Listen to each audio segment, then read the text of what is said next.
केन्दुझर जिला चंपुआरे गत राति 14 टिकिया हाथीपल चंपुआ फरेस्ट सेक्शन अंतर्गत अड़ंगपाड़ गाँव में व्यापक क्षयक्षति जमापड़ी। झारखंड पटु बैतरणी नदी पार होई एही हाथीपल अड़ंगपाड़ गाँव में पशि एकर एकर फलंती खराटिया धान फसल नष्ट करथिबा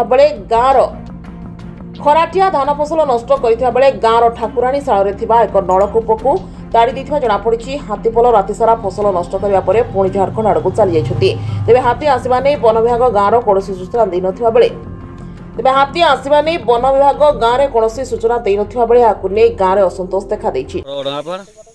काली गत काली राति हाथी आसिक सब धान को नष्ट कर देइछथि। केतना हाथी आसिथिले 14-15 आसिथिले।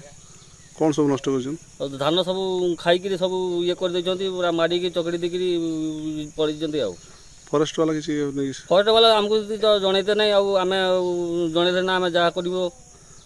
फॉरेस्ट वाला आसिथिले नै? फॉरेस्ट वाला आसी नथिले। तो हाथी गुडा कोडे गले? हाथी वाला फिर आउतरे झारखंड पड़ेले नै आया 15टा झारखंड बाटो कौन करछंती ए पूरा नष्ट कर जंती। आ वन फॉरेस्ट वाला भी जनैते नै हमके। आ केते जंगली नष्ट होई तुम ए 50 डिसमिल केते? आ गाँ हूँ अड़ंगापाड़ गत काली हाथी आसिक राति धान सब नष्ट कर फॉरेस्ट वाला हमको किसी जनाते नहीं। केतेटा हाथी आसिले? 14टा। को पट आसिले हाथी? एटा झारखंड रोड आसिले। फॉरेस्ट वाला तुमको किसी सूचना? फॉरेस्ट वाला हमको जणे नहीं किसी। चंपुआरू प्रदीप कुमार महांत रिपोर्ट, जागृति लाइव मीडिया।